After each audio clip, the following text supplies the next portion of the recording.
আজ থেকে প্রায় ৬ মাস আগেই ব্যাংকটা কিনছিলাম। এরপর এটার ভিতরে অল্প অল্প করে টাকা রাখা শুরু করছিলাম। আমি খুব বড় একটা স্বপ্ন নিয়ে এই ব্যাংকটার ভিতরে টাকা জমানো শুরু করছিলাম। এর আগেও আমি প্রায় কয়েকবারই ব্যাংকে টাকা জমাইছি, ৬,০০০, ৭,০০০ এরকমের হইতো। এরপরে কিনা একটা দরকার পড়ছে, ভেঙে ফেলছি আর আমার হাজব্যান্ড নিয়ে নিছে, মানে তার দরকারের জন্যই ভাঙতো। যেহেতু আমি টাকাগুলো তার কাছ থেকে নিয়ে তারপরে জমাতাম, তো সেই ক্ষেত্রে তার যদি কোনো বিপদে টাকার দরকার হয় তো সে এটা নিয়ে খরচ করবে, এইটাই তো স্বাভাবিক। তো প্রতিবার এভাবে আমি জমিয়ে জমিয়ে তারপরে তাকে দিছি। প্রায় ২-৩ বার এরকমের হয়েছিল যে আমি ব্যাংকে টাকা জমাইছি, পরে আমার হাজব্যান্ড নিয়ে তারপরে খরচ করছে।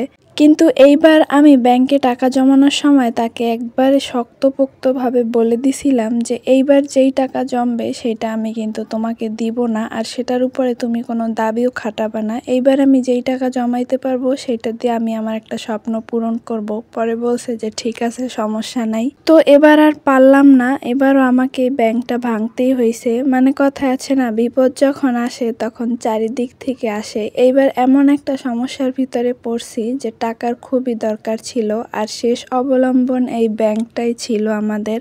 প্রথমে আমি ভাবছিলাম ৬ মাসে আর কয় টাকা জমছে এটার ভিতরে, মনে হয় তেমন কোনো টাকা জমে নাই। আর আমি যত টাকাই জমাইছি এর ভিতরে সব সময় চেষ্টা করছি নতুন নোটগুলো এটার ভিতরে ফেলার জন্য। শুধু আমি যে একা ফেলাইছি টাকা সেটা কিন্তু না, আমার হাজব্যান্ডও যদি কোনো নতুন নোট পাইতো তাহলে এটার ভিতরে ফেলতো বা আমার কাছে দিত। তো আজকে এমন একটা দরকার পড়লো যার জন্য আর কি এই ব্যাংকটা ভেঙে ফেললাম। তো ভাবলাম আপনাদের সাথে শেয়ার করি গত ৬ মাসে আমি কয় টাকা জমাইতে পারছি। তো আজকে এখানে যে বিকেলবেলা বসছি ব্যাংকটা কাটার জন্য, আর টাকাগুলো দেখে আমি তো অনেক বেশি খুশি হয়েছিলাম। আর এইবার এই রকমের টাকাগুলো ভাঁজ ভাঁজ করে কেন ফেলছি জানেন? এতে করে টাকা বেশি ধরে ব্যাংকের ভিতরে, এর কারণে ভাঁজ ভাঁজ করে তারপরে ফেলছিলাম।